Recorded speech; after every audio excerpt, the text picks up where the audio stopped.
Thursday morning.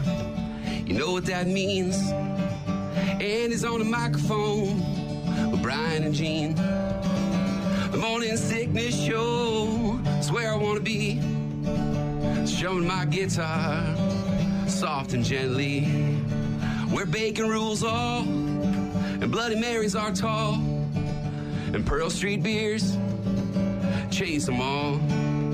I'm here to sing to you, tell you have a great day, and don't forget to come rock out with Tug Sunday. Our good friend Andy Hughes from Tug with his version of the Thursday song from like 9 years ago. Mm-hmm. It's been a minute. Might have to update that.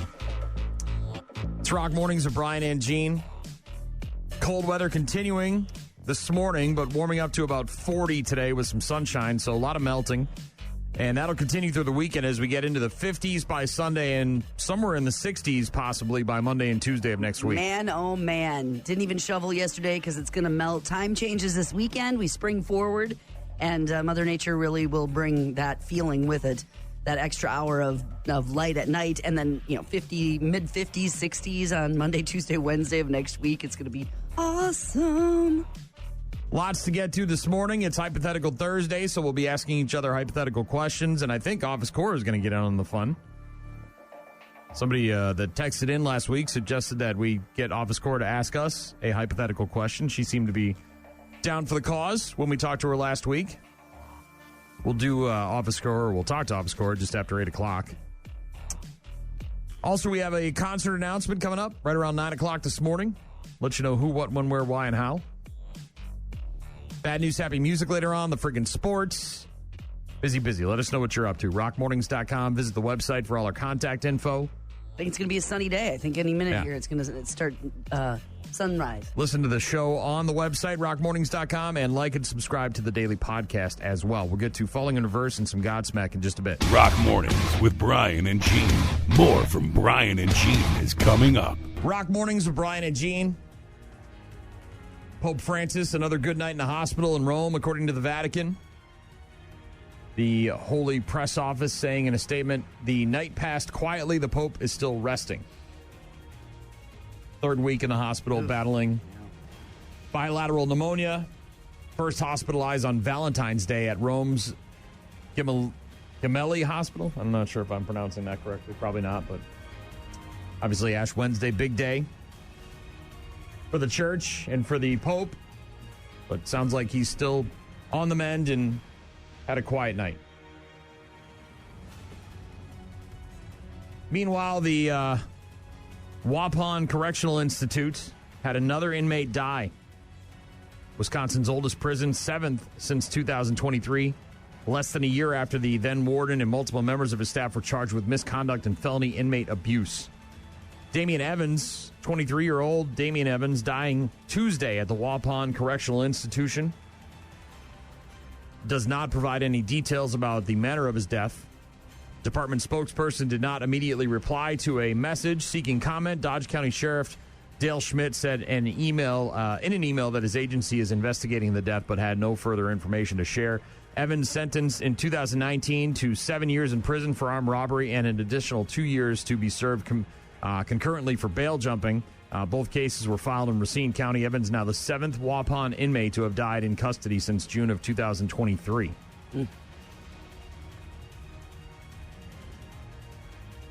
Another inmate in Wisconsin is on the run. A Dodge County jail inmate with work release privileges is missing. Alyssa Lehman, last known address is in Green Bay. And on Tuesday morning, the 30-year-old left the jail to go to her job in Horicon, and she left work to go to Walgreens in Beaver Dam and then was last known to be at the Super 8 Hotel in Beaver Dam at about 3:30 in the afternoon. Supposed to return to the jail by 4:45.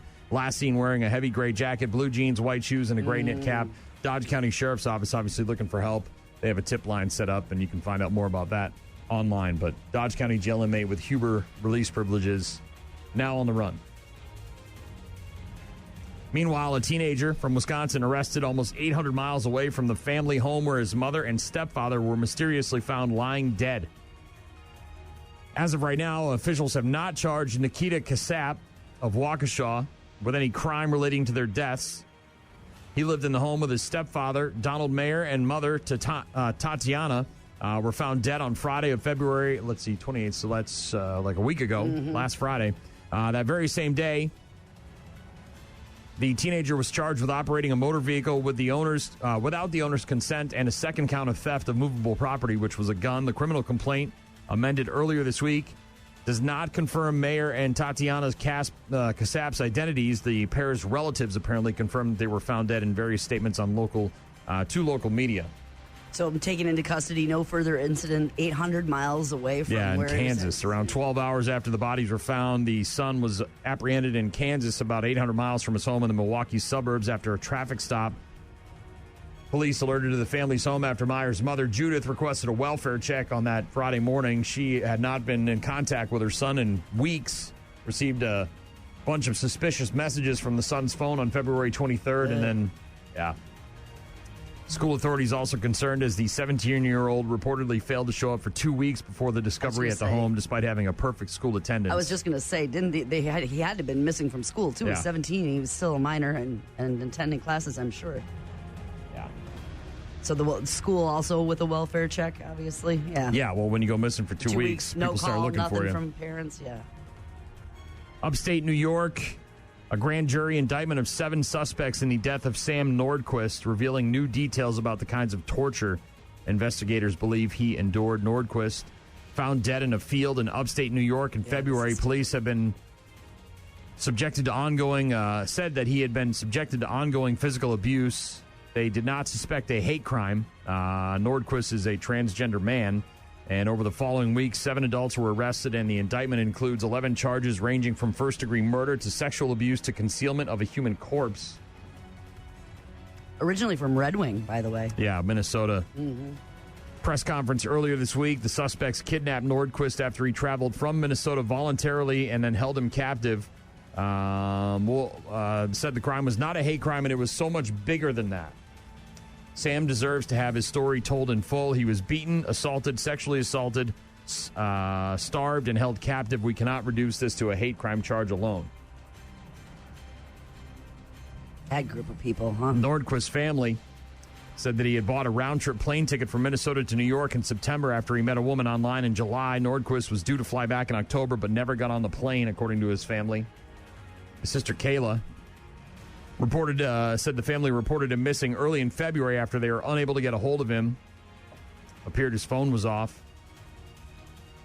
Yeah, and this group of individuals is just horrific. I mean, 2 of them have previous child molestation charges. One of the defendants was charged with coercing 2 kids who were 7 and 12 to take part in the activities against this man. I mean, it's just Investigators disgusting. said at the press conference earlier this week that Nordquist was barred from leaving around January 1st. From then until February 2nd, the 7 defendants conspired to keep him confined, forced him to face a wall, physically and sexually assaulted him, and forced him to ingest urine and feces. He was also kept from using a phone or receiving proper nutrition or hydration. The list goes on and on. Yeah, it's just awful. It's just horrific. They physically restrained him, treated him like a dog, covered his face with towels and fabric, used duct tape on him, poured bleach on him. Yeah, And now 7 people are being indicted in those charges against him. Awful. Rock Mornings with Brian and Gene. We've got sports coming up in just a bit.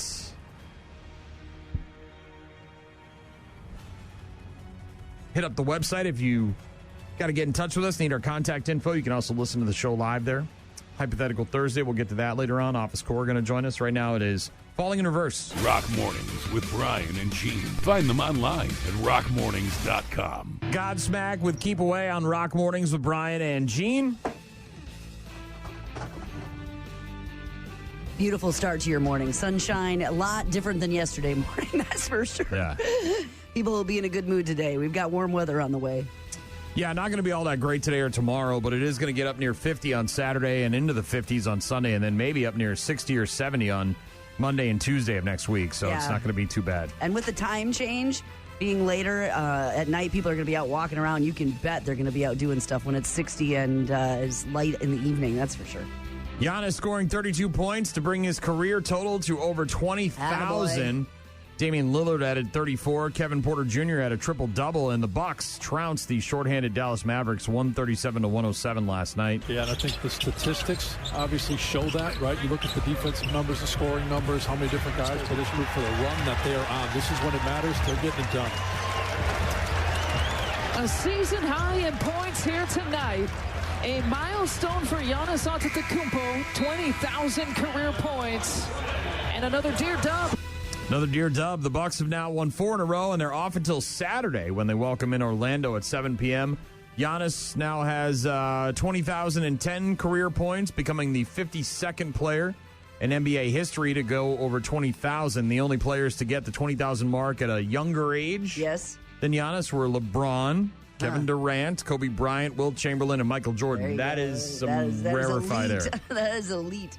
Meanwhile, the Badgers. Gophers won't foul, and Wisconsin tested again tonight, but finds a way to beat the Gophers for the 9th consecutive time. Badgers 74, Gophers 67. Final call of the game there as the Badgers beat the Gophers 74-67. Blackwell 25 points and a career-high 11 rebounds. Final game of the regular season will be Saturday at noon at home against Penn State for tournament time. Yep. Packers have some stability at kicker after they agreed to bring back veteran kicker Brandon McManus. The two sides agreeing earlier this week to a 3-year, $15.3 million deal, including a $5 million signing bonus. Also, former kicker Mason Crosby, who we already knew was going to retire. Yeah, with the Packers. Yeah, is going to apparently do one of those sign one-day contract things and retire with the Packers. Was with Green Bay for 16 seasons from 07 to 22, informed the club of his decision to retire with the team. The announcement was made earlier this week by GM Brian Gutekunst. Crosby finishing his career playing in 3 games for the Giants back in 2023, but obviously he'll do one of those sign and retire deals. Franchise leader. Yep. Chargers releasing outside linebacker Joey Bosa last night, cutting ties with their longest tenured player, one of the best in franchise history as well. The move will save them $25.36 million in cap space. Bears are trading a 2026 fourth-round pick to the Kansas City Chiefs for 2-time All-Pro guard Joe Thuney. It's the second trade the Bears have agreed to in the last couple of days to beef up their OL to provide better protection for quarterback Caleb Williams. On Tuesday, the Bears agreed to a trade for the LA Rams, with the LA Rams to acquire guard Jonah Jackson. Meanwhile, the Broncos have let go of that coach who was accused and alleged to have assaulted a police officer at the airport from like a week ago. Accused of punching a police officer in the face has now cost former NFL player Michael Wilhoit his job as the Denver Broncos outside linebackers coach. Sean Payton, the head coach there in Denver, said, after thorough discussions as an organization, I met with Michael Wilhoit and informed him we have decided to part ways. We recognize the serious nature of the allegations against him and believe this is the best course of action at this time. Well, he really went off on that officer. Yeah, over something simple like you can't park here, dude. Yeah, and like hit him and yelled at him. And there was a chest bump, and then he punched the guy, and then he tried to run off, and he got tasered, and then just a bunch of bad decisions there for him. Meanwhile, on the ice, to the front for Montiapani, and he scores! Alexander Ovechkin, 9 away from 99, 10 from the all-time record. Ovi scoring his 885th goal last night, midway through the third period of the Caps' 3-2 overtime win against the Rangers. Now he's 9 away from tying Wayne Gretzky's record, 10 from taking it. The Capitals captain scoring as he knocked in a loose puck from the left side with 9:32 left in the third period to tie up the game at 2-2. What's really cool, though, beyond the chase for greatness, is that Ovi is turning it into a fundraiser. Oh, how? Well, this is great.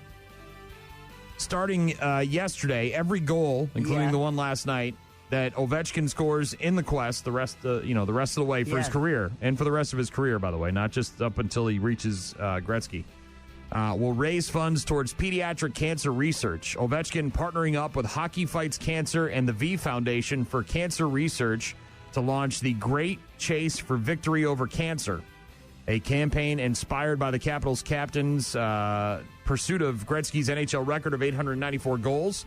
And starting with last night's game at the Rangers, Ovechkin will donate a dollar amount equal to his career goal total For every goal he scores, it's a lot. What was that? A lot of word salad. I don't know what that means. So last night was $885. So he's going to donate $885. Oh, I see what you're saying. And then when he scores again, it'll be $886, and he'll keep going until his career is over. So it's not just up until he reaches Gretzky. This is until he reaches Gretzky, and then he retires eventually. So beginning with last night's goal against the Rangers, Ovechkin donating a dollar amount equal to his career goal total for every goal he scores for the remainder of his NHL career. His donation, by the way, will be matched by Monumental Sports and Entertainment, which owns the Capitals. Ovechkin, who is 39, has also invited fans to join in the fundraising effort with him. Of course, with they a will. suggested donation of $8, which is his jersey number, keeping it cheap for people, or any amount that they can give. The Capitals said 100% of donations will go directly towards pediatric cancer research through the V Foundation. I love stuff like that so much. That is so great. A little bit wordy there. Sorry, I apologize. Yeah, but, it's wordy, but you understand it now. I get it. So it's every time he scores that amount, plus that's matched by his ownership, plus he's asking for people to join in the cause as well, which they will. And it will make it, not more exciting, because it's exciting enough with his chase to the goal line with the record, but also like community participation, right? And everyone gets bigger and more money gets given to the kids, and that's good, neat. You can obviously Google Ovechkin charity. It should pop right up. But pretty cool move by Ovi to realize the importance and significance and the size and, the interest that people have in it and capitalize on it. Yeah, capitalize on it. So we'll get to some Fame on Fire and Motley Crue in just a bit. Rock Mornings with Brian and Gene on your rock station. Motley Crue with Kickstart My Heart had to postpone their residency in Vegas because Vince Neil needed some kind of procedure, and so they had to postpone it till September. That's a ways. Saw that. Some sort of medical procedure that's going to keep him laid up for a while. Got music from Drowning Pool coming up in just a bit. They're going to be at the Big River Rally this summer, June 27th and 28th at the Oktoberfest grounds in La Crosse, and also throughout the Cooley region with motorcycle rides all over the place. Guided rides, suggested rides, vendors, music, beers, food trucks, a veterans breakfast, all sorts of stuff. Tickets for that went on sale yesterday at BigRiverRally.com, and we'll hear from Drowning Pool in just a couple of minutes. Tonight on television, you got Next Level Chef over on Fox, the return of 911 on ABC, the return of Dr. Odyssey also on ABC tonight, and the return of Grey's Anatomy on ABC as well. Deli Boys making its series debut on Hulu. Also Matlock, Animal Control, Elsbeth, and Impractical Jokers. Late night shows, you've got Fallon talking to Parker Posey, Alan Cumming, Julia Michaels, and Maren Morris. Stifler's mom, Jennifer Coolidge, is going to be on with Jimmy Kimmel. Sterling K. Brown will be on with Stephen Colbert, and Kevin Hart will be on with Seth Meyers. I'm sure you remember the Disney classic Bambi. I do. We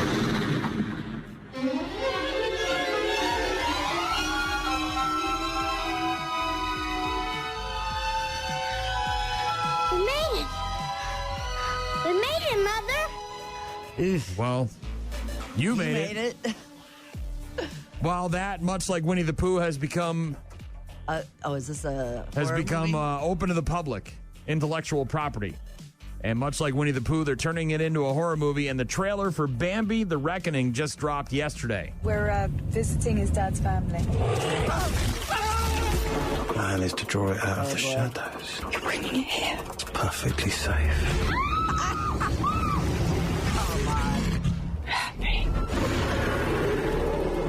Bambi in this movie, Bambi: The Reckoning, apparently has not dealt with the grief of the loss of his mother and has somehow mutated and is the size of a minivan and also has a lot of really sharp teeth.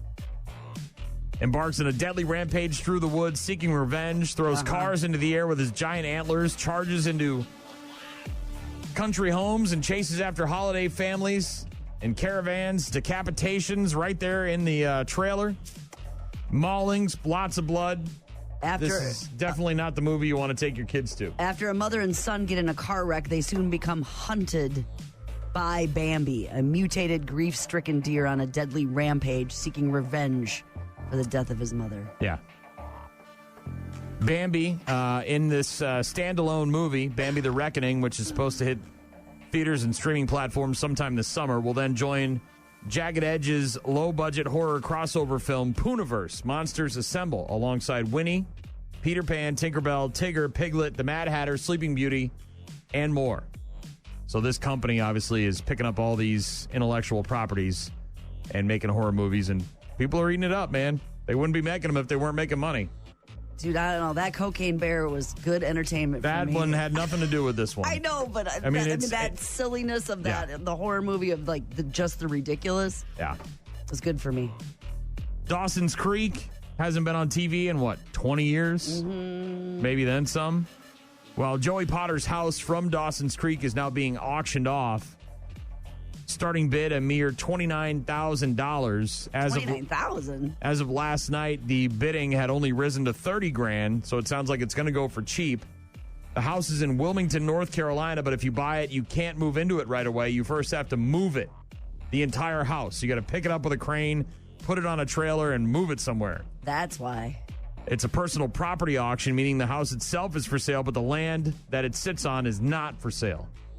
So it has to be moved, and the buyer is responsible for all costs associated with its relocation. Holy shit, you're the Dawson!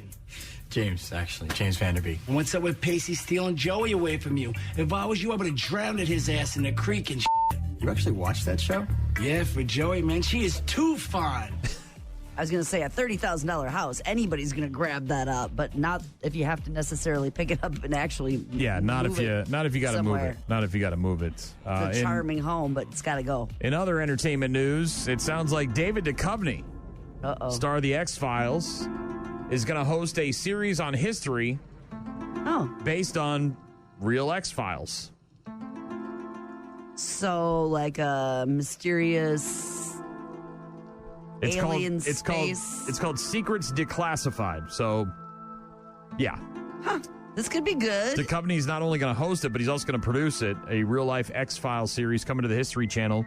10-part series will reveal the latest evidence in the government's most secretive, strange, and mind-blowing activities that have been declassified throughout history. Each episode will focus on a different topic, like the story behind Argo and the mystery of Area 51. Of course, that's very popular. People always like that one.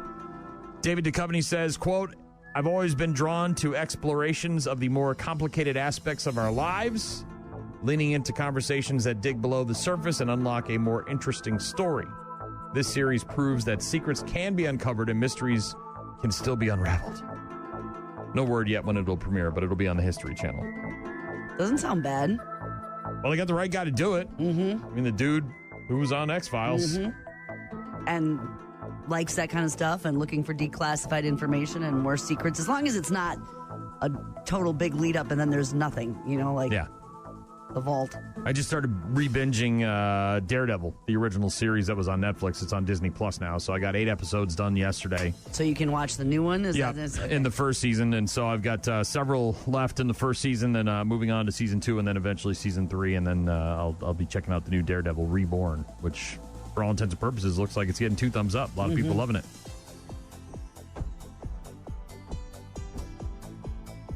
Awesome. You watch anything? I watched some repeat of Grey's Anatomy before I went to bed. That was mindless, mind-numbing stupidity on TV in front of you. Yep. Okay, just zoning out. Zoning out. All right. That was it. Yeah, the wife is in Madison. She left yesterday, drove through the crap, made it there safely, knock on wood, and is there today and comes home sometime late tomorrow. So I've got the house all to myself with the dogs, and I decided yesterday, rather than shovel, I would just do some laundry. It's going to melt. Yeah, do some laundry and binge watch Daredevil. Today is day number 1 of daycare for Remy the puppy. Big day. Gonna be great. My little girl, all grown up. Yeah, she's going in to daycare at about 11 today, so we're excited to see what the results of that are.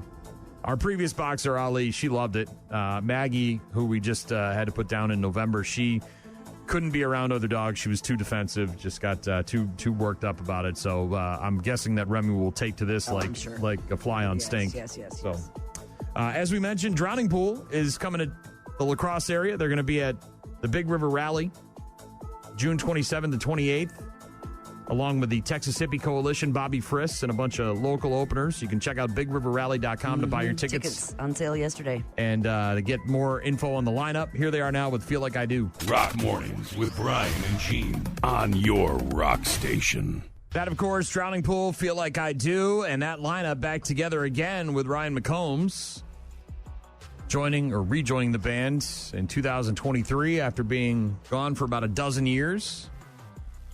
Still going to be singing for Soil and Drowning Pool. And they will be at the Big River Rally June 27th and 28th in La Crosse. Find out more. Get your tickets, BigRiverRally.com. Do want to point out those tickets are $30 for 2 days worth of entertainment. Texas Hippie Coalition, which haven't been to the area in a very, very, very long time. Yeah. On Friday night, and then Drowning Pool on Saturday night, plus rides, as you mentioned, throughout the region. We're going to celebrate all that is this beautiful area of Wisconsin, and food trucks and vendors and fun. So $30 for 2 days, BigRiverRally.com. You remember Crystal Light? I sure do. I think it's still a thing, right? You can buy it at stores. It was like a powder. It is a powder, yeah, like little sticks. But that was like its thing when it came out, was that it was a powder you poured into like water. And I think low sugar. Right. It was like healthy juice for adults. Mm-hmm. Wasn't that the deal? I believe in Crystal Light because I believe in me. I believe in Crystal Light because I believe in me. Yeah, that you could get portable packets too that you could take they were along. like the skinny little ones, right? Well, the makers of Crystal Light have announced Crystal Light vodka refreshers because that's what everybody's doing. They're putting booze in their drinks. They are. There's so much nostalgia for this stuff. People are like, you know what, this Crystal Light would taste good with. Apparently, people have been mixing Crystal Light with alcoholic beverages for a long, long time. So it's just been. Now they're just putting it in a can or something. Putting it in a bottle. Why aren't they doing it themselves? They describe it as a 77-calorie, zero sugar beverage with two flavors: wild strawberry and lemonade. The ABV 3.8, so not too overwhelming. Not surprising that they're turning Crystal Light into a hard seltzer. People have been using Crystal Light, obviously, as a mixer for many years. Crystal Light vodka refreshers will start appearing in select stores in the Northeast this month. With a larger rollout over the next year, they will be sold in 4-packs for $9.99. Crystal Light vodka refreshers. That people have probably been making on their own for years and years and years, but now it's portable, it's in a can, it's low calories, it's 77 calories. That's not bad, right? Low calories. Meanwhile, Monopoly has updated their game. Obviously, you can play it on your phone now. A lot of people do. The old board game, though, with the bank and the cash, they got a new version with an app. You're banking with an app. Hasbro announcing a new version of Monopoly called Monopoly App Banking, making the game a little bit more digital. The board game elements are mostly the same, with a few kid-friendly tweaks. Park Place and Boardwalk have been switched to Rocket Launchpad and the Moon. Some of the other new properties include a chocolate factory, a VR roller coaster, and a dinosaur park. The main difference now is that there's no banker, no physical money. Instead, there's a mobile app that processes all of the transactions. That's good because it always stunk to have to be the banker. Hasbro says the app is great for speeding up the game, making it more accessible to younger players, and making it harder to cheat as well. So I went past this, and so it automatically decides or knows how much money you're supposed to get for that, or how much you're being charged for each property, or obviously some people not too happy about it. The most common complaint is that you don't get an opportunity to teach kids about math and making change. Are you playing a lot of Monopoly with your kids? Is that you can play the board game? You don't have to do it that way, right? The classic Monopoly game still will be sold, obviously, in many different iterations. Hundreds of millions of copies of that game out there. Not to mention the variations for every city, every kind of hobby, interest, all that stuff. So, yeah, if you want to go with the cash, you can go with the cash. They're not taking it away. They're just adding a new version. So don't be a bitch just to be a bitch. God. Well, you can't. You can, you stupid bitch. You just go buy the original. Well, maybe are they even playing Monopoly? That's the thing I like about people that complain. Is you bust out a lot of Monopoly to teach your kids, or is that just, are you just complaining because now it's different? Because you just like to complain. Because you're just it's just different now. A sensitive and I get it. girl. Yes, that does make sense to teach it. Are you really doing that though? And you can still can. You still can. They're not taking it away. But being the banker when you were playing. it kind of stunk. Yeah, That because was you my couldn't thing. you couldn't focus on your game. You had to Yes, focus on being the banker, especially if you had a lot of players. Now, if it was just two people, it wasn't too bad. Oh, I have to do this for all day. I always liked being the banker because I could sneak a 500 or something out of there when someone wasn't looking. Yeah, because of course that's what board games are for. You cheated. Duh. If you ain't cheating, you ain't trying, right? Okay. Dirtiest player in the game. Seether in a couple of minutes. Stick around. Rock Mornings with Brian and Gene. Find them online at rockmornings.com. Seether with Fake It on Rock Mornings with Brian and Gene. I had a hard enough time scoring baskets with two hands and two fully developed arms as a child. I loved playing basketball, but I was not very good at it. This girl, though. Is this an amazing story about... College basketball player. Her name is Bailey Cinnamon Daniel. Yep. Dedication. Born with one arm. Plays for Lesley University in Massachusetts. Very, very small school. Not a D1 school. This is a D3 school, but she was cut from her high school team on her senior year and said it motivated her even more, and she recently became the first female ever with one arm to make a basket in a Division III game. It is not very common to see somebody with one arm playing basketball. I think there's probably about 2 or 3 of us in the collegiate level. From what I believe and from other people have told me, I am the first Division III women's collegiate basketball player to make a basket in a game. The first time when I shot the ball and it went in, it was an immediate feeling of relief because I was very happy that the shot went in. What's really cool, too, is that her coach recognized the size of the situation. Historic nature of how much it mattered, not yeah. just to her, but to anyone who eventually is going to see this story and hear about it that may also have similar struggles in life.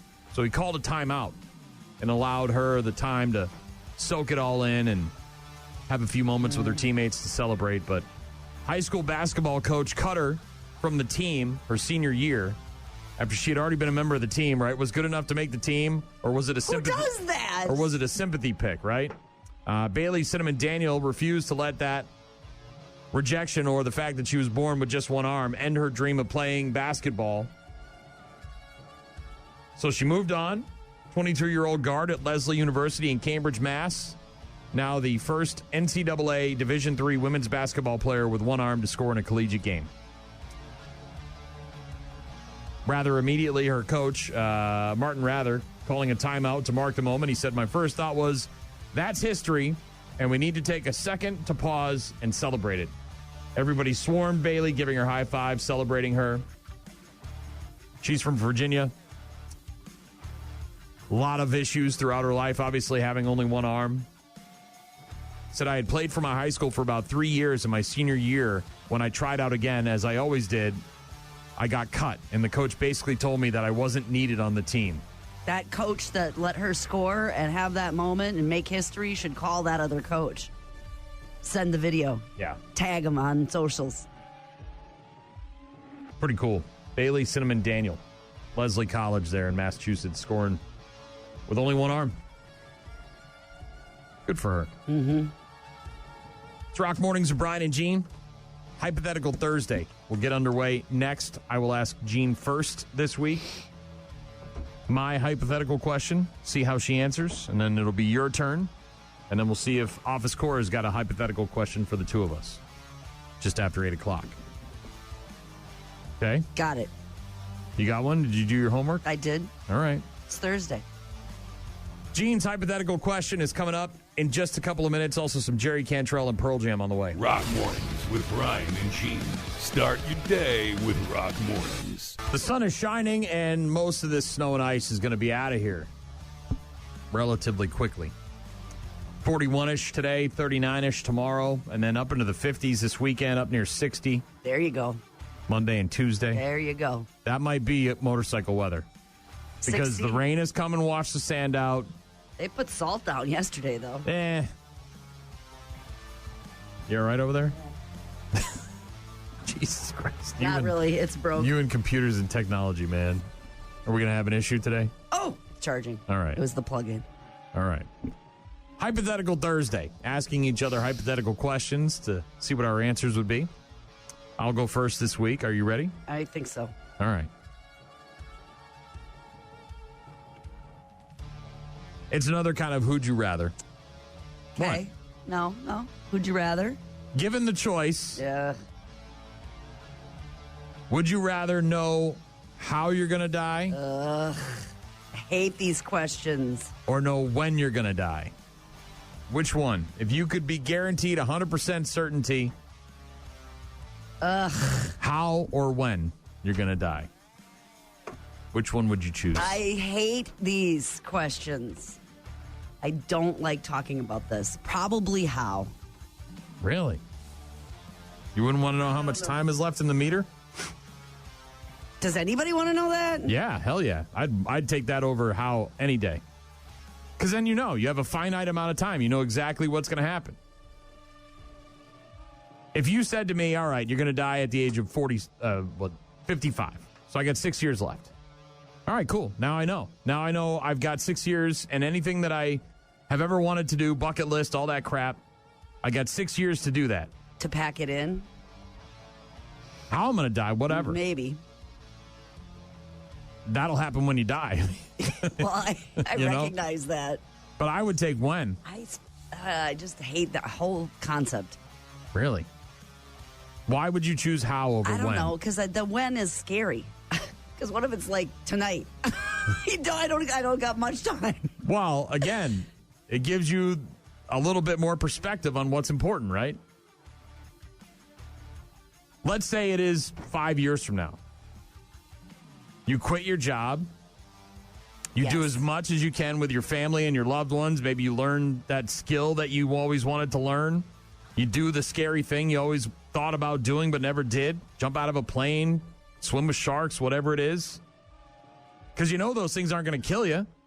Because you know you ain't going to die until you're 56 or whatever. I know. I would do all those things, I guess. But if I found out if it was like... And then you could also say, hey, look, the last couple of months, let's really reel it in here and make the most of it because Mom's out of here on March 3rd. But what if I find out that the reason that I die in a house fire with all my people, then they don't stay there anymore, or it's a car crash, then nobody rides with me anymore because I don't want anything to happen to them. Well, nobody wants to ride with you anyways. You drive like a lunatic. Well, that may be true, but you see what I'm saying? I guess. Carbon monoxide poisoning. Okay, we're doing all the things. Hypothetical Thursday, my question for Gene is, if you could know one of the two, when you die or how you die, which one would you choose? And you're going with how. I guess. I mean, I hate that. I hate those questions. So I'm picking one and moving on. So you don't want to know when you're going to die? I don't. You'd rather just sort of one day wake up and be like, oh, this is it. It's the big one. I'm coming. I thought for sure you'd go for when. Think all the planning you could do.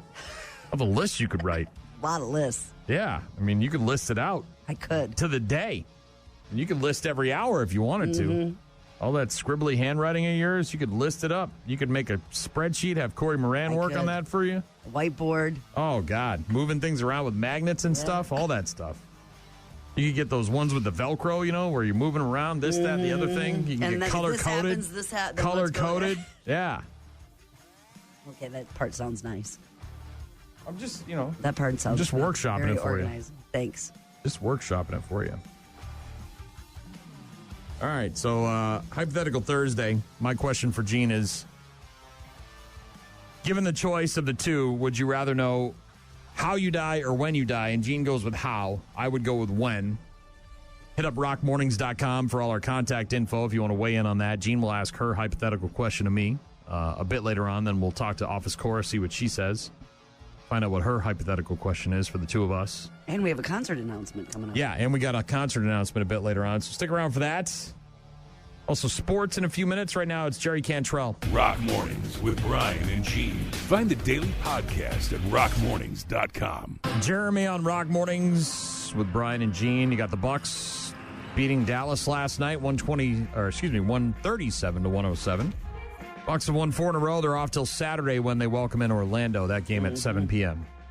on Saturday evening. Badgers got another win against Minnesota, 74-67, the final score there. And the final game of the regular season for Wisconsin will be Saturday at noon. Now, Selection Sunday's next week already, isn't it? Yes, The Sunday, it is. the 16th. Yep. So a week from this Sunday. And then the tournament starts on the 18th, 2 days later. So brackets. Brackets.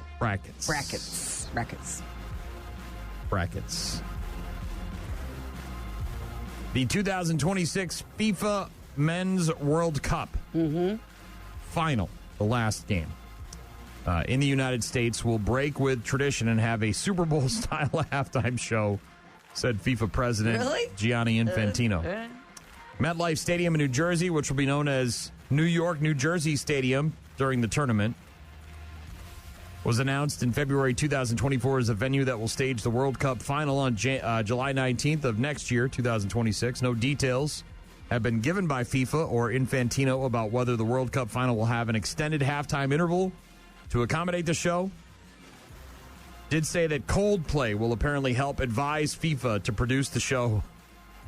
And they'll also do a so-called Times Square takeover during the final weekend. All I know is that if Coldplay's involved with booking or scheduling or finding the band, Your wife will love it. I am not interested at all. Those guys suck. I want nothing to do with Coldplay. Everything I know about soccer has come from Ted Lasso. So, and my kids playing when they were little, and none of that is this. Look, this is going to be a huge thing for the U.S., and a lot of money is going to be made by a lot of different people in a lot of different places. And that's great. And soccer, obviously, is a huge sport on the global scale. It's gaining traction in America a little bit.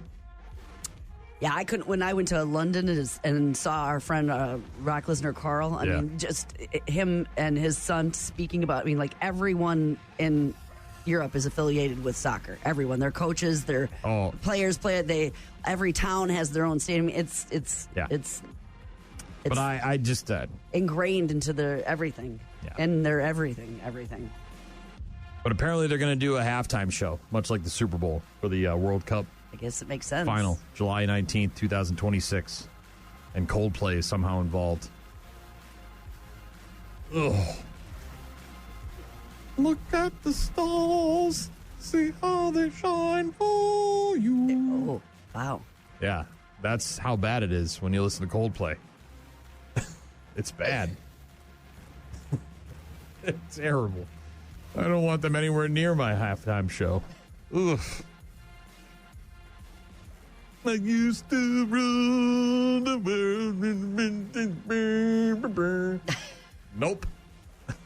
Hashtag no, by the way. Oh, God. Give me Kendrick Lamar instead of them, and I don't even know what the hell that guy sings. Him in his pants walking by. Give me the meme. Give me the... Better than I'll take that. I don't know what the hell he was doing, but give me that over Coldplay. Sports on Rock Mornings with Brian and Gene. We'll get back to our Hypothetical Thursday discussion. Gene's question is coming up in just a bit. Stick around. Rock Mornings with Brian and Gene. Weekdays, 6 to 9. Bring Me the Horizon with a song that sounds like a video game is glitching. Every time I hear that, I'm like... It's amazing how they can do that, isn't it? Yeah. So there's that. Foo Fighters on the way. It's Alamo Day. Yeah. I remember the Alamo. Day of the Dude. Like the dude, like White Russians watch in the rug. Big Lebowski and enjoy a White Russian. National Frozen Food Day. Like a frozen pizza or a frozen lunch. Fish sticks. Pizza rolls. Ooh. Hot Pocket. That's a... Garlic bread. That's a lot. What? Frozen garlic bread? Yeah. I saw a garlic bread recipe where, like, you take the frozen garlic bread and you put it on the bottom of a pan, and then you put, like, spaghetti and sauce and cheese and layer it like a lasagna, and the garlic bread's on the bottom, so when you take it out, it's, yeah, bro, I'm all about it. Also, National Oreo Day and No Homework Day. It's also Hypothetical Thursday. And earlier, I asked Gene my question, which was if you could choose between knowing when you die versus how you die, which would you take? And Gene went with how, and I went with when. I would like to know so that I could And I get that. I really do. I don't like that question. And like I said, if the way that my demise, if it affected other people that I love, then I could keep them out of harm's way, I guess. Right. Mom's going to die in a car accident. Don't know when it's going to happen, so you can never be in the car with Mom. Right? Yeah. Mom's going to die in a house fire when, know, so no one can ever be in the house with Mom. I'll stay outside in the shed. Mom's going to live somewhere else. All right. I can see your thought process there, but for me, it's knowing the exact day and time or whatever would be, you could just get so much more done. Mm-hmm. I suppose. But if you're always living like that's the situation. That's like getting up and going to work the day you die, and then or getting up and going to work and then they fire you after you've already done the work. Like you go into work and then it's like, son of a bitch, fire me yesterday so I didn't have to get up and come in today. You know what I mean? Anyways, it's time for Gene's question for me. Hypothetical Thursday. What do you got? Okay. If we had to switch roles, if we switched peoples, okay. Like, are we just talking at work? No, like our lives. Freaky Friday. Okay. Freaky Friday. What do you think would be the most challenging part for you? To be you? To being me. Oh, great. Well, right now it's those hot flashes because obviously they're driving you crazy. Like you're a feral cat right now with the shirt on, shirt off. I can't make heads or tails of what the hell's going on over there. Well, it happens. But so that, my hot flash? Well, I'm just saying. Off the bat? The first thing right off the bat is just like, you're going through something, man, and it doesn't look like it's a lot of fun. You seem to be struggling. It happens. I know it's a normal thing for women. Mm-hmm. I'm just saying right now, out of all the things. All right, so what was the question? If we had a Freaky Friday and I had to take your life and you had to take mine. Yes, we're switching roles for a day. What do you think would be your biggest challenge of being me, I guess? Well, there's so many to choose from. That list is long. The disarray that your life is in, just the overall disarray that you live in. Disarray. I couldn't deal with it. I couldn't deal with the craziness and the loudness and the disarray. I couldn't. It'd be very difficult. What do you think is in disarray? Have you been in your office? Okay, that is really a mess right now. But there's a lot of events happening. Have you been outside of your office? Someone needs to help me, but nobody's around to do that, and they don't take it upon themselves. And if I tell them to help me, then I'm just bossing everybody around. Look, when I look at you, I don't ask for I'm not help. saying you're a messy, dirty person. I'm saying that I'm organized. Life's not a disarray at my house. I have my papers over here nicely organized, and every time you come to this side of the counter, you have zero regard for any of my OCD. You don't even care. You just, every single time, and it infuriates me to no end. I get so effing pissed. You put the stupid mic over there, and you make a point of doing it and I know you do it to enrage me. And you know I have a problem with it. A little kitty wonky. I move your papers, a little kitty. So you think that the biggest struggle you would have as being me is just all the things? Is that, because it's not disarray. My life isn't in disarray. I mean, the offices, I will give you the space is really messy right now. But again, you're not a very punctual person. I mean, you show up at a certain time, but it's never like, you can rely on Gene to show up, but it's not going to be early. I can tell you that much. I'd have a problem with that.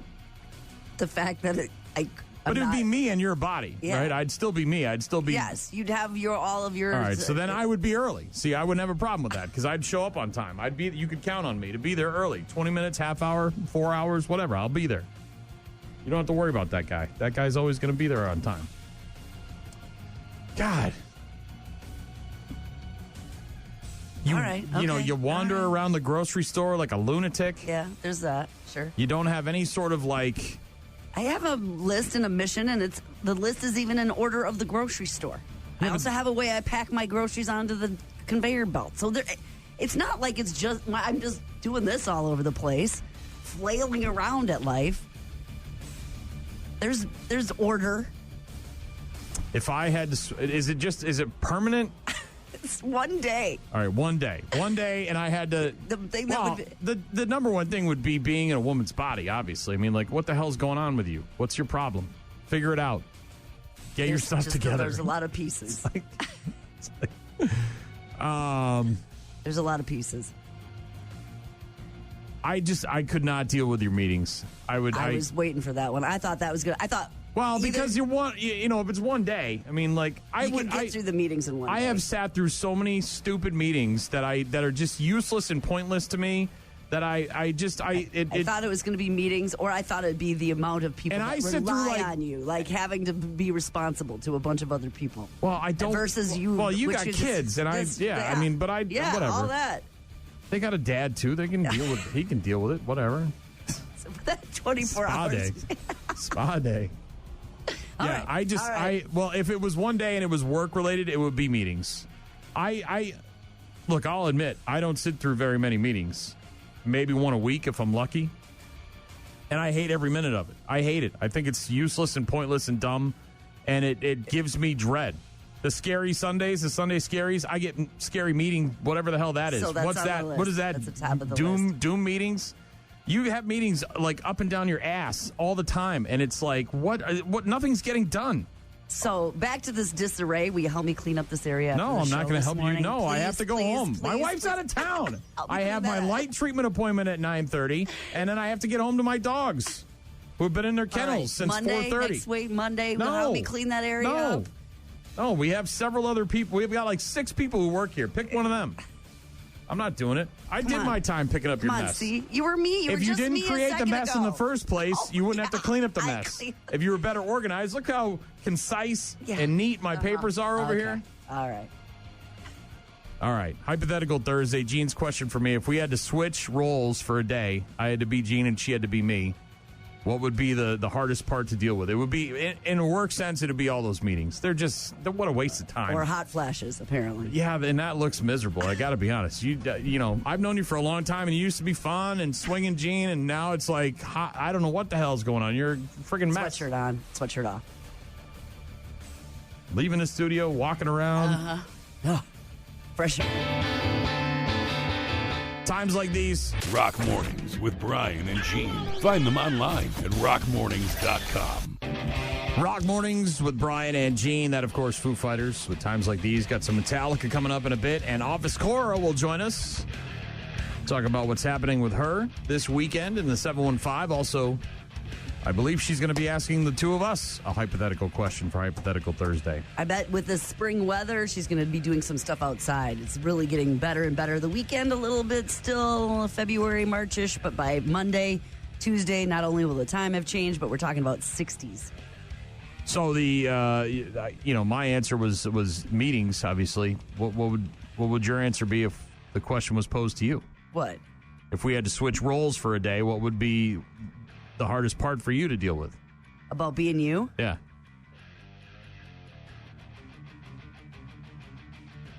Well, what comes to mind first is your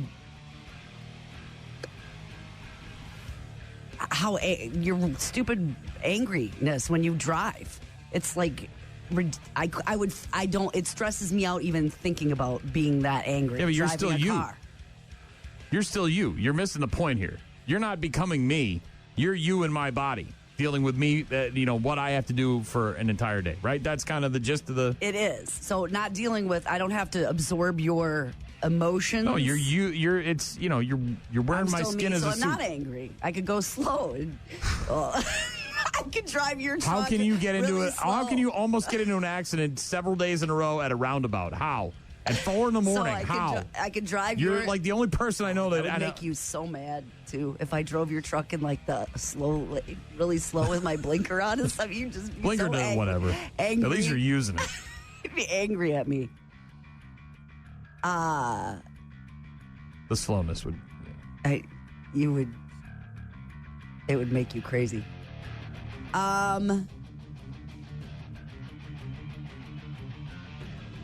Do I want to gamble when I'm you? No, you're you. Okay. All right. The crippling gambling disease that I have? Yes. The addiction? Yeah. You don't get that. I Okay, take that with me. I take it with me into your body. Wait, Sorry. no, wait. Sorry, Mike. Can't help but dinner tonight. Got some spooks to spin. No. Was that you using a credit? Yes, it was. I needed some money for spooky spins. So it was you using the credit card. Fraud alert. Fraud. No. Fraud alert. Listen, Mr. Credit Card Man, I need that money. I'm deep into it right now. I got to get this jackpot and pull it out of this machine. Well, it's getting better because of the things that you're doing right now, but your skin issues would be not something I would enjoy. Yeah, not fun. Right. I do see improvement since you've been doing the light treatment. It's getting better. It's kind of plateaued, though. I got to be honest. But I think you're going to go over another hump here. You just got to give it some more time. You got to give it some more time. Right. We'll talk to Office Cora and see what she's got to say in just a little bit. Stick around. Rock Mornings with Brian and Gene. Weekdays from 6 a.m. until 9 a.m. We leave at the end of April for the 2 shows in Nashville to see Metallica. Can't wait. End of April? Yeah, end of April. Yeah. So I think we leave on Wednesday, April 30th. Shows are Friday. Thursday and Saturday. Yeah, so we'll be back on. We leave on Sunday, the 4th of May the 4th, to come back to home base and back to work on Monday. Very excited. I bet you are. Yeah, last year was kind of a blur because of all the mom stuff and her passing, so we missed out on Rockfest. And hearing any rumblings or rumors about what's going to happen on this show? No, not yet. I haven't really looked into it. I'm not too concerned about all that. We're looking forward to, they do a lot of pop-up stuff in town while they're there for the couple of days. So markets. Could show up somewhere. And things like that. Things at bars and restaurants and whatnot. So, yeah, looking to check it out. Did you buy a suite? Because we could buy a suite. At the one in Nashville? Oh, no, I'm not. You're not going to buy a suite? No. I already got a second mortgage on my house. I don't need a third. Jacob Bertrand is 25. He played Hawk on Cobra Kai, which just came to an end. All the episodes are out. That's another show I got to go back and pick up where we left off. We kind of fizzled out on that one. Right before the last season, I think. Shaquille O'Neal is 53 years old. The big Aristotle. Shaquille O'Neal. Kobe on my ass taste. Yeah. Kind of regrets that one, huh? Right? Sean Morley is 54. He was Val Venus in the WWE. Tom Arnold, former Roseanne husband, 66. Hey, partner, come on. You got to relax. Don't force it. Get a blow out your O-ring. Drop a lung.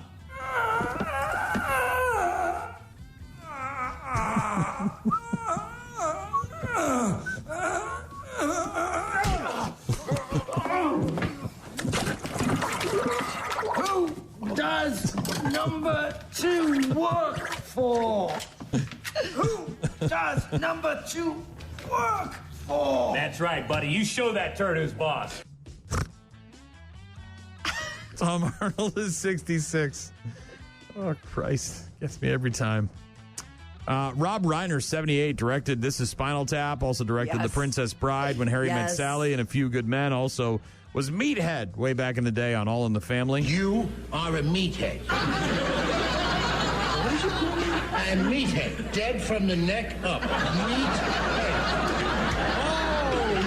Now I see what your idea of a free country is. You're free to say anything you want, but if anyone disagrees with you, they're either thrown into jail or called a meathead, right? That's right, because this is America, the land that I love. Meathead. Rob Reiner. Speaking of Cobra Kai, Martin Kove is 79. He, of course, played John Kreese in the Karate Kid films and on Cobra Kai. Sweep the leg.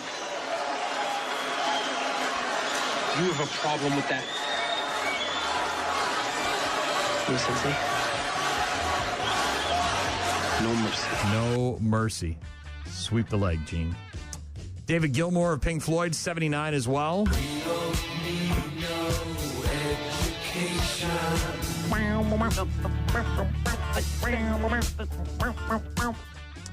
David Gilmour, 79. March 6th, 1836, 189 years ago today. The reason why it's Alamo Day. is because the Alamo fell after a 13-day siege by Mexican forces led by General Santa Anna. All 187 defenders, including Davy Crockett and Jim Bowie, were killed by the Mexicans. I remember the Alamo. And several years later, Pee Wee woke up and remembered the Alamo after getting tossed off that bull. 47 years ago today, 1978, hustler publisher Larry Flint shot and left partially paralyzed by a sniper in Georgia. I was on trial for obscenity in Lawrenceville, Georgia, and I was shot on my way to the courthouse. Yeah, that's right. I woke up 3 months later, and actually I was a whole year recovering. I really almost died as a result of the gunshot wounds. Yeah, he was on trial for distributing obscene materials, was shot by a sniper. He, of course, would then go on to continue publishing obscene materials and fighting for First Amendment rights. Yes, he did. 40 years ago today, 1985, Mike Tyson's first professional fight ended with a knockout of El Hector Mercedes in the first round. Then Mike, I don't know, man. I might get fade into oblivion. Several years later, wanted to fade into oblivion. It wasn't after that fight. It was many fights later. 1987, the movie Lethal Weapon in theaters. What do you say, Jack? Would you like a shot at the title? Don't mind if I do. Oof, Gary Busey and Mel Gibson going at it in Danny Glover's front yard. Hell yeah. Merton Riggs, Lethal Weapon. 1998, the other holiday we're celebrating today, the Day of the Dude, because The Big Lebowski was in theaters on this day in 98. And so, Theodore Donald Karabatsos, in accordance with what we think your dying wishes might well have been, we commit your final mortal remains to the bosom of the Pacific Ocean, which you love so well. Good night, sweet prince.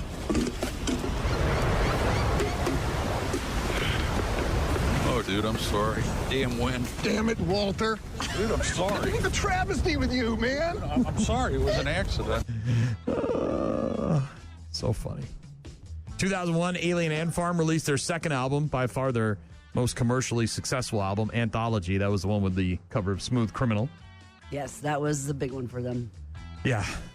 Kirby Puckett died on this day in 2006 at the age of 45, had a stroke. Legendary Minnesota Twins baseball player. And in 2009, the movie The Watchmen made its way into theaters. None of you seem to understand. I'm not locked in here with you. You're locked in here with me. Rorschach, watch out. There you go. Some stuff that happened on March 6th, along with some birthdays. Office Cora is going to join us next for Hypothetical Thursday. Rock Mornings with Brian and Gene. Start your day with Rock Mornings. 8:15 on Thursdays, we're joined by Office Cora. How are you, young lady? I am good. I'm having a little house issues. I wish they made a manual for home ownership. Well, the first rule would be don't let strangers live in your house. Why? What are you baffled with the home ownership about? What's going on? Okay, Gene, I had a fluorescent light go out, and then I went to change it. Boom, started working again. Just needed a little touch. Then it went out again. So I'm like, I'm not messing with this. I'm getting a new replacement bulb. Yes. And good choice. Put it in, and it looks like my laundry room is a disco. Like I'm having a rave. The light keeps flashing and flickering. I can't get it to stop flickering. I would suggest not having fluorescent lights. Well, I know, but I didn't build the house. That's well, what maybe I you just got. need the whole thing needs repair. Maybe Isn't your guy from Texas a construction dude? Can't he just come in and replace your lights for you? Now you have more than one guy. Is that what we're I don't know hearing? if she wants to talk about that. I don't know. All right.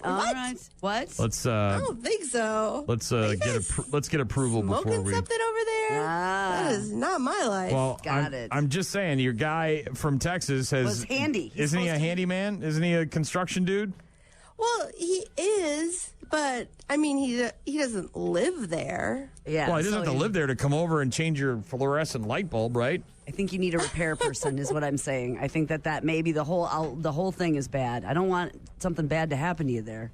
A fire, electrical fire or something. Thank you. I might need to call Yeah, that's actually a valid point. It is Hypothetical Thursday, Office Cora, and we did give you some homework last week. Now, before we get to your question for the two of us, yes, we each asked each other a question today. I don't know if the one between there's one that won't really apply because it was about Gene and I switching roles for a day. But the question that I asked Gene, I think would apply to you. If you could know when you're going to die or how you're going to die, which one would you choose? Ooh. I know, right? That is a great question. I think I would choose when. Why? No, how. Okay. Why? She had to think about it for a little bit. It's hard to come up with these answers, believe me.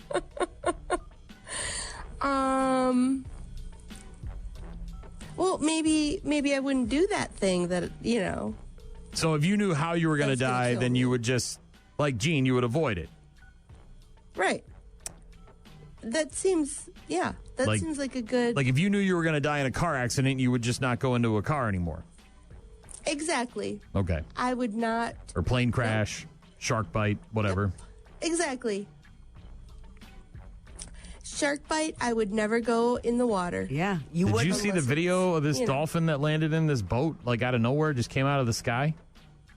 Like what? No. Yeah, it's like did you know dolphins weigh 900 pounds? Ooh. If it's a big dolphin, There's some fishermen, they were like deep sea fishing, and some dolphin just like dropped out of the sky into their boat. You see it? No.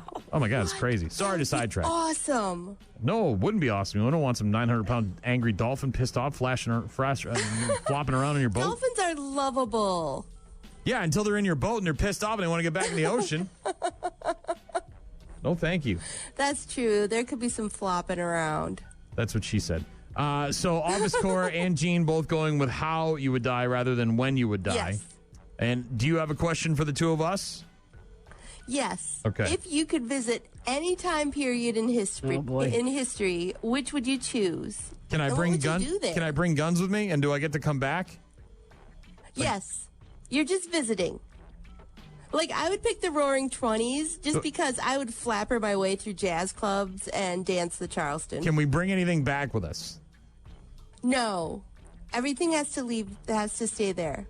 I would probably go back to, I don't know, like the 60s or 70s and get invested in computers. Like get my, find my grandfather. Mm-hmm. Like, fresh out of college, just going into the military and be like, hey, dude, take all your money and invest it in Apple, this guy in a garage, and let's see how it turns out for us. And then I fast forward to now, and I'm rich instead of being broke all the damn time. From Umbrella Academy. Yeah. Pop in, do some changes around, and then all of a sudden, one of those things. I'm back out again.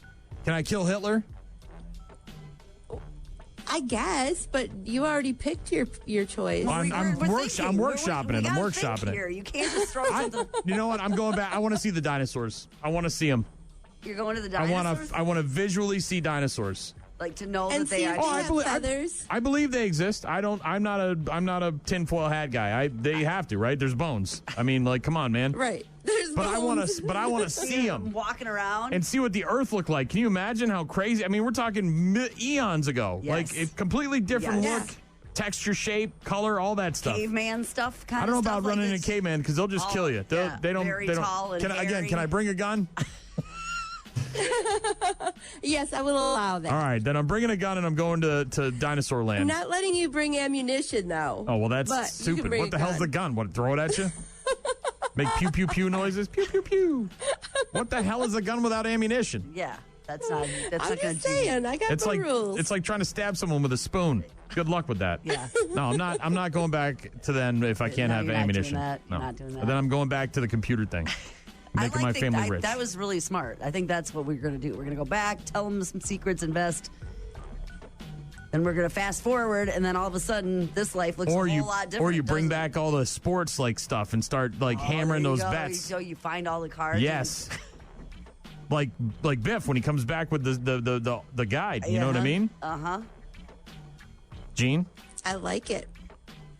I was probably going to say maybe Woodstock. I might go to Woodstock if I had one day. You're such a hippie. You're such an effing hippie. Jesus Christ. Free love, man. I might go to Woodstock.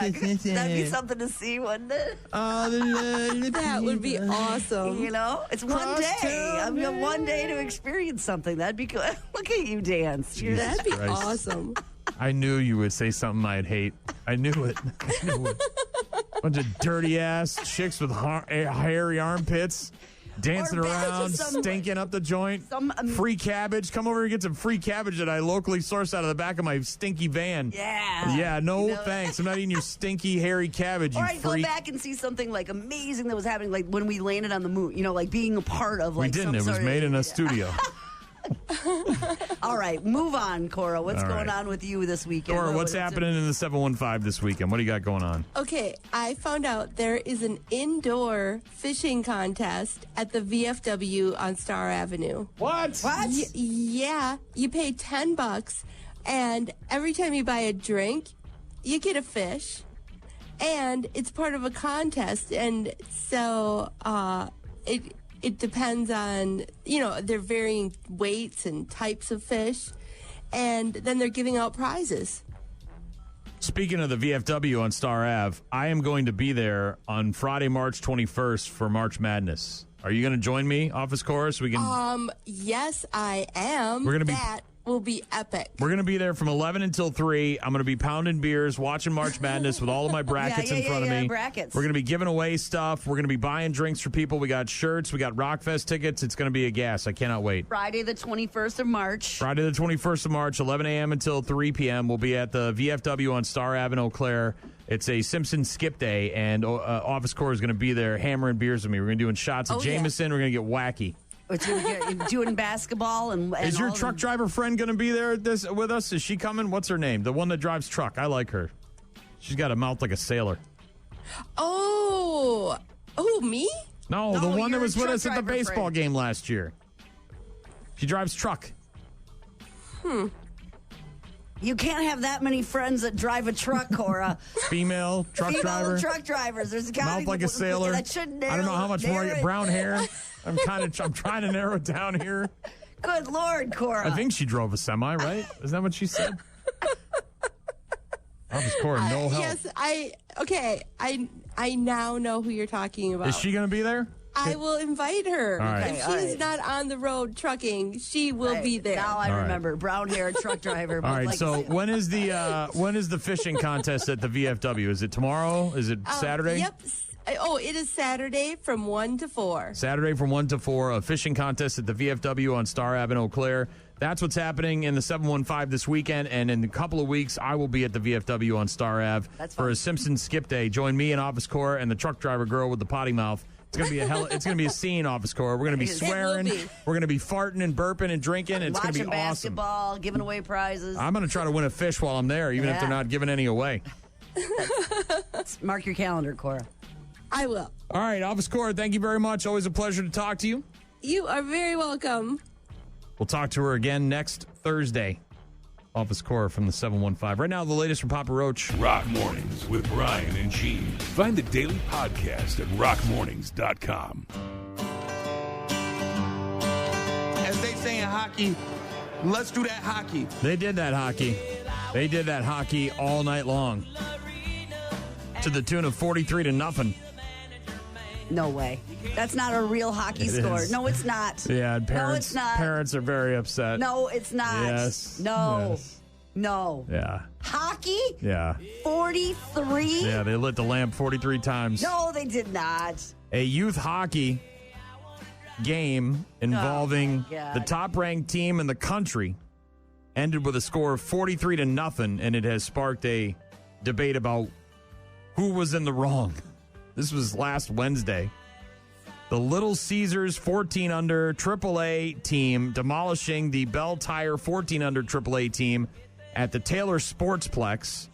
According to MyHockeyRankings.com, the Little Caesars 14-and-under team is ranked number 1 nationally in its division, while the Bell Tire team is 301st. A little bit of a disparity there. So why were they playing it? Why? Here's a little bit of context. Okay. The Little Caesars team is 68-2. The Bell Tire team is 1-44. Oh, jeez. So it's Guess who Goliath lost? and- yeah. Guess who lost 43-0? Since the blowout, debates all over Facebook, raging online, some questioning the sportsmanship of running up the score, others arguing that it's a consequence of playing competitive hockey. More than 1,000 people have commented on that post by the Detroit Line. But yeah, people are up in arms about the final score of this youth hockey game, 43-0.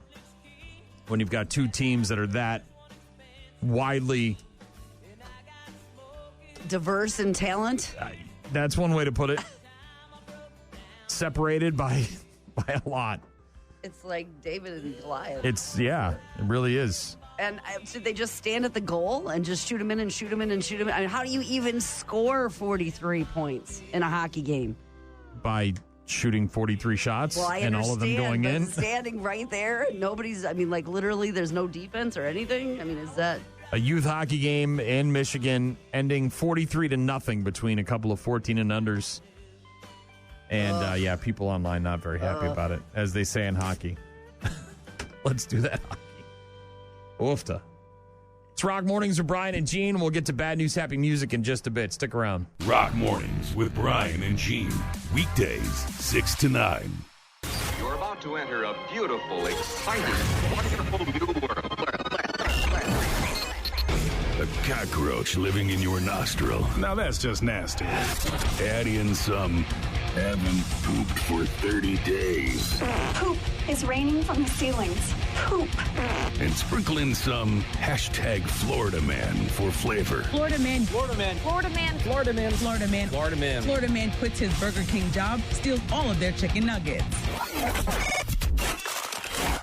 It's bad news. Bad news. With happy music.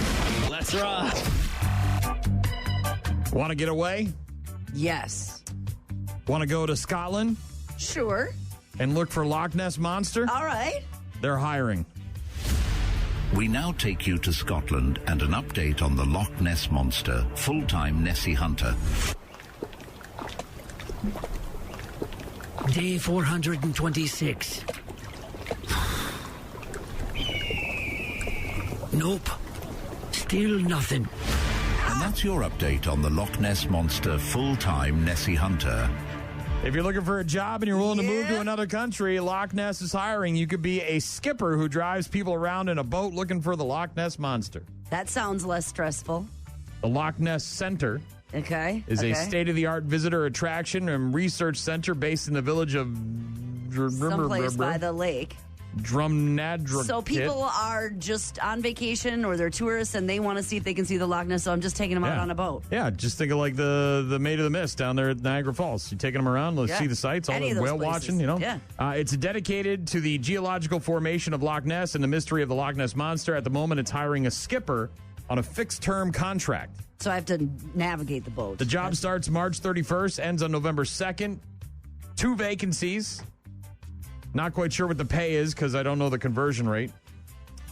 The roles will involve operating Loch Ness Center's deep scan vessel, which takes visitors on a journey through the past 40 years of scientific research and into the mysteries of the Loch Ness. Okay. Successful applicants will be responsible for all aspects of running trips, including transferring visitors from the Loch Ness Center to the harbor. Skipper will also be responsible for the maintenance of the vessel and safety equipment. Well, that doesn't part I sound don't like know fun. anything about that. $1 to their pound is $1.30 here. So I don't know. It's 180 pounds per day. So whatever the math is on that. So you're getting like 250? Yeah, Somewhere more around than there? 350, something like that. Apparently there was some video of a pickup truck in Detroit driving around with a giraffe in the back. A giraffe in the back? Kind of like in The Hangover with Alan. A real giraffe or like a big. Well, people were freaking out because they didn't know if it was real or if it was a stuffed giraffe or like it was a statue-ish kind of thing. Or it was statue. Maybe a statue. Some kind of statue. I don't know. Some kind of monument. Maybe some kind of. Sure. Well, yeah, like a big giraffe statue. Apparently, it was an actual giraffe. It was taxidermied. It was being driven around by a taxidermist and a big game hunter named Nathan Shemansky. And this is him talking about the giraffe. I mean, really, I've probably mounted something from about every continent on Earth by now. In Africa, Any meat that is harvested is utilized. There is zero meat that is wasted. Giraffe? Yes, 100%. Some people may find it, strange or different or whatever. To me, it's art. When we receive it, it's no different than leather. It's just leather with hair on it. We love animals. I know it's a counterintuitive argument, and a lot of people don't understand, but I promise you, we love animals. Again, Nathan Shemansky, a taxidermist and big game hunter, talking about the giraffe, which was real and was taxidermied, but can you imagine you're driving around? Yeah. The highways in Detroit, and all of a sudden the Motor car in City, front and all of a you sudden there's some pickup truck with a giraffe hanging out the back? Hey! My name's Alan, and I bought a giraffe! He's all mine! He's super friendly! Yeah, until his head got taken off by that Is there sign. nowhere else to? I guess that's the easiest way to transport it. You would think if you spent all that time and money and all that stuff getting it taxed, it wouldn't necessarily be in Detroit winter. In the back of a truck would be the best way to move it from point A to point B. And it's kind of lying Isn't there down. a van or something. It's kind of lying down, and the neck is kind of curved over, so it's not like standing straight up. But he obviously had it all sort of. But it's out. It's definitely out. It's just it's just a pickup truck. It's not some kind of dump That's what truck. I'm saying. Yeah, no, it's. Just a truck. A man in Texas named Jathan Gilder attempted to steal $1.3 million worth of diamond jewelry from a Tiffany & Co. in Orlando, # Florida man. On his way out, he got into a scuffle with some of the employees. They said, not on my watch. This guy dropped a ring, but he got away with 2 sets of diamond earrings worth $610,000. What? And 2 pairs of earrings? That was one set, and another set worth $160,000. Damn. Jumped into his SUV, tried to drive all the way back to Texas, but the police were able to track him down a couple of hours before they took him into custody. He apparently swallowed both sets of earrings. No, he didn't. Gross. That, of course, $610,000. That didn't fool anybody. It made things messier for the cops, who scanned his body with some sort of MRI machine, found the foreign objects, and notified him that they'd have to be collected after passing through his system. He even apparently asked the jail staff, quote, "Am I going to be charged with what's in my stomach?" No, dummy. Yes, you will. We're going to let you just go free because it's in your tummy now. Yeah. Big dummy. You buy chicken nuggets from Walmart? No. Apparently a lot of people do. Oh, I'm sure. And some of them don't have any chicken in the nugget. It's just breading? Yeah. People are posting videos of their frozen chicken nuggets from Walmart Where they're that are empty. Yeah. No chicken, just breading. A mom in Jacksonville posted the original video. They're Walmart's own brand, the Great Value brand. Must have been a bad batch because someone else started sharing other videos in late January. Walmart releasing a statement this week saying they're working closely with their suppliers to resolve the issue. Walmart, y'all dead wrong. Look at this. Y'all forgot to put the meat in the nuggets, Walmart. None of them got meat on them. Count your days, Walmart. Count your days. You supposed to be nuggets. That's like the Kraft macaroni and cheese thing that didn't have the packet of the cheese Count powder your in it. days, Walmart. Count your days. No cheese And you know what? I am not a nugget. Ghost nuggets. No nuggies in... Empty nuggets. No chicken in the nuggies. TikToker Amanda Reed posting the video back in February about a cooking experience she had one evening while getting ready for dinner with her family. Excuse me, Walmart, where is the chicken in my Great Value chicken nugs? Not Signed seeing it. overstimmied and underfed. You open them up and it's just breading. I don't know, man. Maybe put some ranch in there. You scoop out some stuff. Use a scoopy. Okay, one, but like a bunch of them? In the video, she sliced into a nugget only to reveal that it's literally just the breading, completely hollow. She cuts 2 other nuggets during the clip to reveal the same thing. Chicken nuggets, hold the chicken. Yeah, I'm not going to... This doesn't sound appetizing. Just Walmart looking into it. Yeah. Don't you worry. They're looking into it. They're going to They're figure it looking out. There's a guy who is now suing his brother-in-law for filling his belly button with super glue. When he was sleeping, when he was passed out, when he was... This guy went to Reddit to ask for advice after he apparently got too drunk at a family barbecue, fell asleep in a hammock, and then his brother-in-law filled his belly button with super glue. Yeah, that sounds not like a good thing to do. Does he like his brother-in-law? Had to go to the ER, by the way. They had to use a special solvent and ointment to remove the glue, and he ended up with a medical bill for $2,200. It doesn't just come out. It's stuck to your skin. Yeah. Happened several months ago. Brother-in-law refusing to pay for it. Took him to small claims court and won, but the brother-in-law still hasn't paid. Oh Boy, that's going to make the next family barbecue a whole lot of fun. This guy then went to Reddit for advice because it's caused a big rift in his family. You think? You think? His wife's side thinks that he overreacted, shouldn't have gone to the hospital in the first place. But what is he supposed to do? He even said that his own wife is barely on his side. You got to divorce her. You got to get her out of there. You can't have that. You ride or die. I'm sorry. We're married. We're in this together. Truth or death. It's your stupid brother. So, life or death, sickness, health, super glue, all that stuff. It's in there. Ride or die. It's in the fine print. You got to be with me with the super glue here, lady. You can't just be barely on my side. You can take your brother's side on this. Barely on your side. His brother-in-law is going through a divorce and is in between jobs. Added that he's between jobs. Really means the guy hasn't worked in a while. Yes. He's like some sort of bum-ass brother who doesn't have a job, obviously can't afford to pay this guy back. Mother-in-law offered to pay, but she's on a fixed income, so he hasn't taken her up on it yet, but this guy's asking for some help. Some people have commented saying that they could garnish the other guy's wages. Well, he doesn't have any job. That's job part yet. of the problem. He could prank him back or take him on Judge Judy. Not pranking him back. They already went to court. Don't do that. He already won in court. He already won. He's not getting his money. I picked the wrong week to quit sniffing glue. Yeah. That's not a very good prank. Shaving half of your head would be a funny prank. Right. And I don't understand is there another way to get it out on your own that you wouldn't go seek medical treatment? Because I don't know if that's dig at it over overreaction. time? I mean, is there heat? Can you heat it up with like a I don't heater? know what your options would be, I guess. I don't know what I would do. I had to go to the hospital for it, though. Yeah, well, I had to get it out. That's Maybe what she the said. brother just needs to... It sounds like things are kind of a mess there completely, right? He's not really working and he can't pay him back. And there's Well, maybe don't go to the family gonna pay barbecue. him. And your wife's not barely on your side. You got to barely. toss her on the side of the road. Get out of here. Bad news, happy music. Not the first time, not the last time. We've seen pool noodles, fences, houses, bikes, cars. Holes in trees. This guy's having sex with a train seat. All aboard! All aboard! Yeah. Like...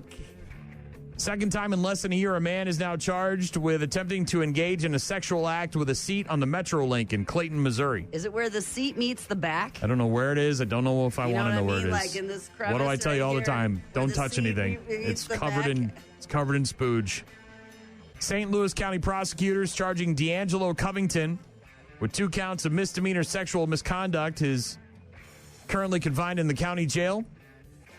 A victim told investigating officers that on February 13th, she saw Covington on the platform of the train. At the time, he allegedly had his genitals exposed and was moving them around until the victim boarded the train.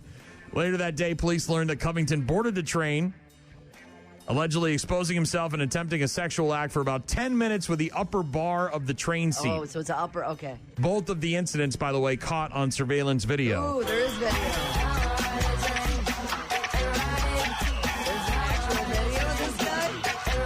Yeah, there's some surveillance video of this guy going at it. Yeah.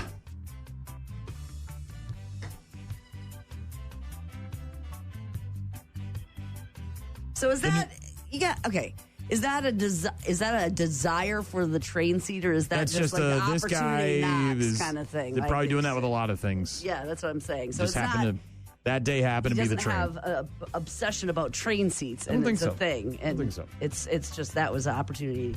Charges that were filed earlier this week come about 10 weeks after he was released from the county jail on a sexual misconduct charge in June that happened on the Metrolink train. In that case, the engineer boarded the train and saw Covington with his genitals exposed and attempting to engage in sexual activity with a seat. So it is.